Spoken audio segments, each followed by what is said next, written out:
It's not just always picking the influencers, paying the fees, sending the products, and looking for the post. You want to have multiple nano influencers, or you just want to have one single mega influencer to generate the results that you need. Are you co-creating products with influencers? They would have the highest engagement rates and the highest conversion rate.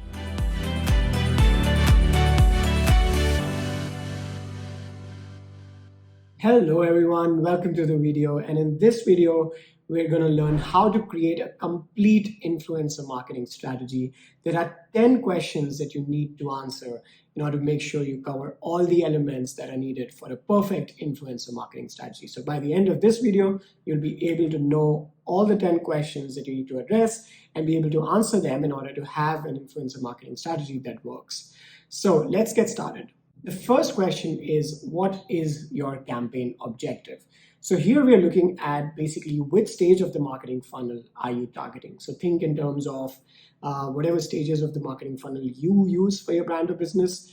There are key stages which you may already have defined for your marketing funnel. So the awareness stage, the consideration stage, the engagement stage, the conversion stage, and the loyalty stage. So based on what you pick here as your main objective, you'll be able to define the further elements of the influencer marketing strategy. So make sure you know, are you looking primarily for engagement from this campaign? Are you mainly looking for transactions or purchases, which falls into the conversion stage?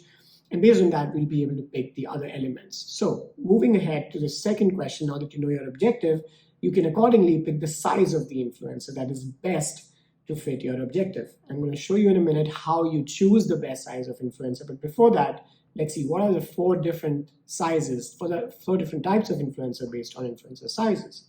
So the first one is nano influencers. And now these are influencers who have under 10,000 followers, micro influencers between 10,000 and 100,000 followers, macro influencers between 100,000 and a million followers, and finally mega influencers, which includes all of your celebrities as well, which is all influencers over 1 million followers. Now, do those numbers mean anything? Not yet, but let's look into each one of these and the characteristics. Now, someone usually with under 10,000 influencers is someone who is really influential in their circle, in a very focused audience, maybe their friends or family, and these people would really go with their recommendations if they recommend a product. So these are very high value recommendations that you can get in terms of conversion. So if you're looking at driving sales, they would have the highest engagement rates and the highest conversion rates. However, you'll have to have a lot of nano influencers to get the numbers, the volume that you need. But this is great for local businesses. So typically they would have an audience in a locality, in a particular location. It's great for startups because you don't have to pay a lot for onboarding nano influencers. So that's nano influencers. Let's move to micro influencers. Now, these are influencers between 10,000 and 100,000. So still a niche audience, still budget friendly. However, you can expect more reach coming in.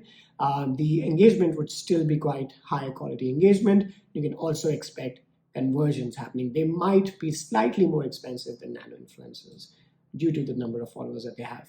Macro influencers is then influencers between 100,000 and a million followers. They have an audience following a specific topic, so not extremely niche audience, but still, if you have broad topics in mind, let's say finance, productivity, fitness, fashion, skincare, so you can still go with these influencers under those specific topics. You will get higher reach, you'll get the advantage of the followers they have, and however, you will have to sacrifice a bit on the engagement rates. So typically, the more followers one has, the lower the engagement rate. So they'll have lower engagement rates than nano influencers or micro influencers, but still you will get a good reach under specific topics. They will of course be slightly more expensive than micro influencers, depending on the exact size of the influencer. The ones towards 500,000 to 1 million will of course be much more expensive. Then we have mega influencers, big celebrities, big accounts, big social media profiles with huge audiences. Now, these huge audiences also mean that they are more broad audiences, so they could be multiple geographies, multiple topics of interest, multiple pain points, harder to segment the audience down to a very specific niche. But what you do get is mass awareness. You get the highest amount of reach that you will possibly get from all the influencers. It also comes with the highest cost that you could pay for any influencers and the lowest engagement rates. So the engagement rates, of course, will be lower the more followers they have. So now you have some idea. So if you're looking for, let's say, awareness is your main objective, mass awareness is your main objective, you can pick a mega influencer and go ahead. If you're looking for conversions, you can pick multiple nano influencers or a few micro influencers. So that's how you can go about making the decision and mapping your objective to deciding what size of influencer is best for your campaign. That was question number 2. Question number 3 is, what are your success metrics? So define the metrics that you're chasing. Now, again, you should map the metrics to the stage of the funnel. I'm going to show you a few examples from different brands and clients that I've worked with, but your metrics will, of course, be very different from mine. So pick your own metrics. But here are a few examples. If you're looking for awareness, you're looking at reach, impressions, clicks, traffic, mentions, number of posts created.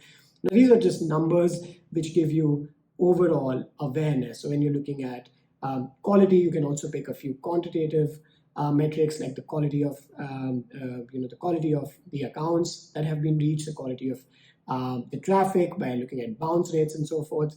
But the hardcore, the core numbers are going to be reach, impressions, clicks, traffic, those kinds of numbers when you're looking at awareness full on. So engagement, likes, comments, shares, reposts. So if you're running influencer marketing campaigns on social media accounts, majorly looking for engagement, these are the kinds of metrics that you'll be chasing.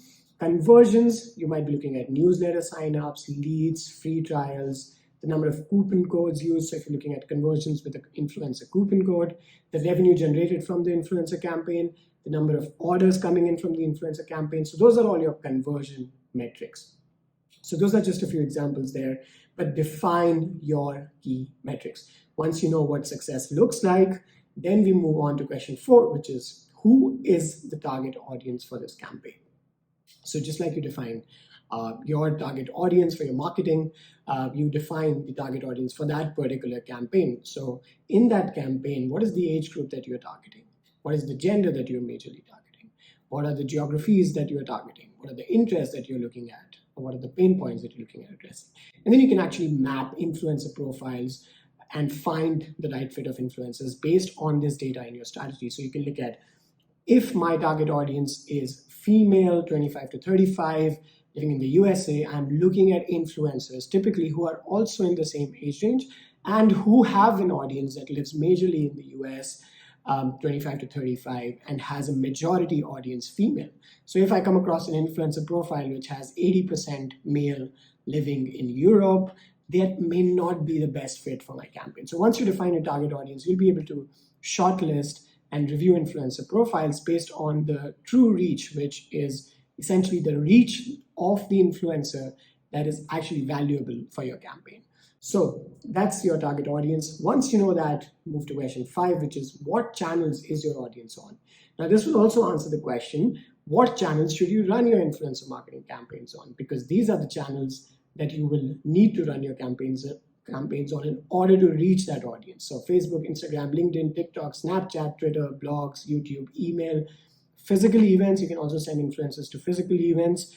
You can have influencers on TV ads, on print ads. So influencer marketing, of course, is not limited to social media, but those are all the kinds of channels that you can think of before you finalize the influencers that you're going to onboard. What content type would work the best? Now you know your channels, you know your audience, then you come to the content type. So is it video or image? Is it live or pre-recorded? Is it a story or a reel format? So short video format, or more edited, longer videos, more TikTok-y stuff, or more long-form YouTube content. So you can think in those terms as well. What hashtags will work the best? What CTAs should you use? Should it be a giveaway content? Should you run sponsored ads with the influencer profiles? Should you run it from your own brand account, or should you run whitelisting campaigns from the influencers ad account? Account takeovers, should you have influencers take over your Instagram, for example?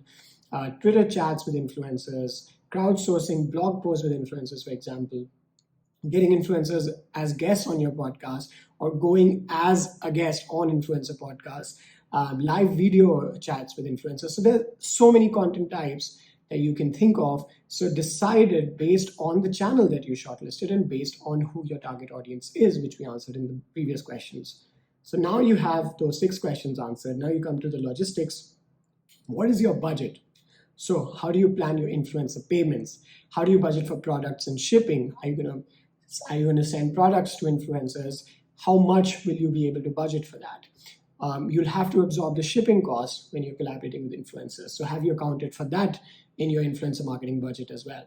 Will you be running sponsored ads once the influencers have created the content? Have you accounted for that in your budget as well? So keep all your logistics together with a budget plan, which includes all of these elements. Then you have question number 8. What is your engagement model with the influencers? So once you onboard them, how are you benefiting them? How are you adding value to influencers? Are you paying them a fixed fee? Are you sending them products? Are you giving them commissions on the sales that they generate using their link or their coupon code or their post or their video links and so forth? Or is it a combination of all of these? Are you paying some fee and also sending products? Are you paying a fee, sending products, and giving commissions on the sales that happen to motivate the influencers to post more often? So those are kinds of things to answer when you look at the engagement model that you want to have with the influencers.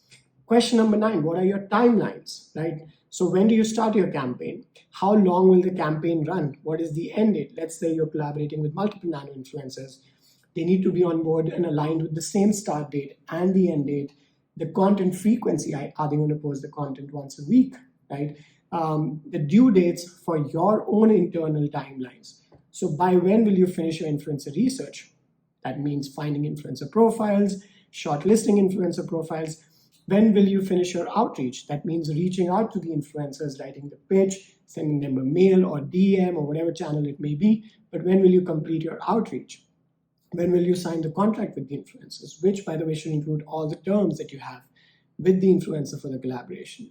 Finally, what is the due date for the content going out from the influencer profiles, right? The content being created by the influencers or by the brand, or collaborative content, which works the best between the brand and the influencer. And finally, what dates will the sponsored ads run on that content that is created? So plan all of those in your timelines. That's question number 9. Finally, question number 10, which is what is the best influencer collaboration approach to meet your campaign objectives? Now, there are different ways that you can approach influencers. It's not just always picking the influencers, paying the fees, sending the products, and looking for the post.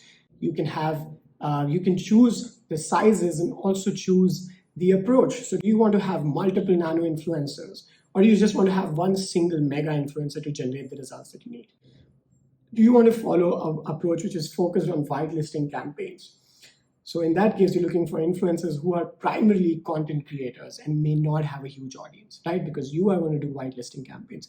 Or you're looking at influencers who have a lot of learning on their ad accounts, so you can use that learning for whitelisting campaigns. Are you co-creating products with influencers? So let's say a fashion brand designing a fashion line in collaboration with a fashion influencer, right? That could be an example of co-creating products with influencers. There could be a brand that launches an NFT with an influencer, right? Let's say with a celebrity influencer. That could be an example of co-creating a product with influencers. Are you looking at a lot of local influencers in a specific geographical targeting? In which case you might be also doing social media along with physical events and so forth. So what's the best approach for your campaign? Which again goes back to the objective of the campaign, to meet the objective of the campaign. So those are the 10 questions that you need to answer. You need to answer all of them in order to have a complete influencer marketing strategy. Thank you so much for watching this video. If you like the video, hit the like button. Do leave a comment about what are the questions out of these that are new to you, and do answer all of these questions before you start any influencer marketing campaign. Thank you so much for watching. I'll see you in the next one. Ciao.